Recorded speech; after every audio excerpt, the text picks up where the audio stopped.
Greetings, all. It is the 15th, 17th, 18th. What day is it? When are we doing? I know what day it is. I've been sitting here for a while doing these videos. It's so I look at all the other ones. Now I know which one I did the most. So, it's the 15th in RPG A Day 2017.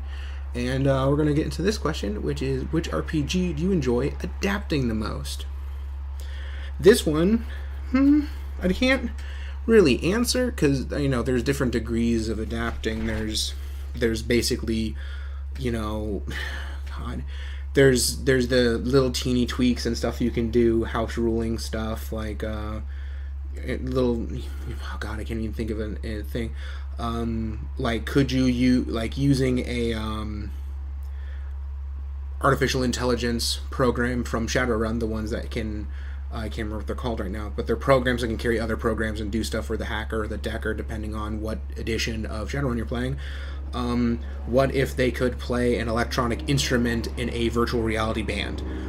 There's absolutely no rule saying they can't or can, but tiny tweak like that. How that came off the top of my head is I've done that in a game. I was going to basically have a band made up of AI playing different instruments, and that was going to be a virtual reality thing.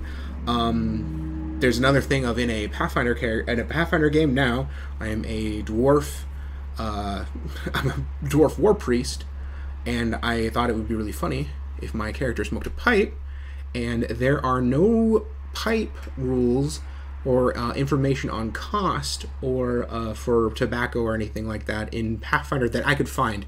If you know the book where it is, tell me, as I could not find any rules, even in Ultimate Equipment. There is 8 different types of liquor, but no tobacco, which I found was weird. So, and yes, this is actually a briar pipe, and yes, I do smoke tobacco out of it. I'm legit. Put that down. I tweak little things, like tiny insequential background character type things like that, but adapting huge scale things like making an entire class, adapting in a whole rule system to work inside a different one. Like if you wanted to run like a Call of Cthulhu game, but using the rules from Traveller and tweaking everything for it to make sense. Like I've never had a group or friends that have liked doing that, so we never really do that. But so I tweak on the smaller side, so I don't actually know if there's any good games that are for tweaking. Not that I'm against augmenting the games or anything like that. I have no issue with it. I'm like I said, I do it every once in a while myself. So I don't really have one that I see that I adapt the most or enjoy adapting the most. It's more like little tiny silly things that I like to do that make no sense, but they're more cosmetic to my game and kind of enhance my character as a whole. Like I've played a butler. I took craft tea making in profession butler. We really didn't understand what it would do when I made those rolls, but I did it anyways because we just had myself have the profession butler. I bustled things. I was just the butler to a different character. It made no sense for me to take those, but I took them because I thought it was, well, 1, funny, and 2, well, what else would my profession be? I had a Masterwork silver teapot, so, and all that jazz. I've made up weapons in Exalted, and because the Exalted book kind of has a finite amount of weapons. These are generic weapons, not the magical ones, but simple stuff, like little teeny things. And it's like, well, what about, like a compound, like a long bow? That's because, it's all based on strength. Having to draw that, you need an X amount of strength to draw the bow. Well, I'm an Exalted. I'm basically like a demigod, so it's nothing to me. So I basically thought, what if I shot a bow using my legs and planted the bow and pulled it up, with my feet?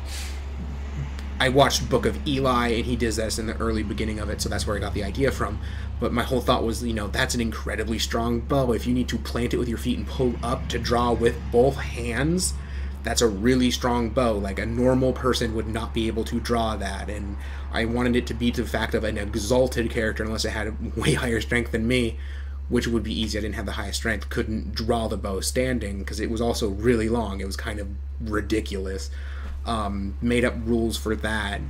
Little tiny things is what I adapt mostly. So I'd say there's always little dumb things in every game, in my opinion, that I think could be adapted, changed, fiddled with, and all that jazz. But, that's me.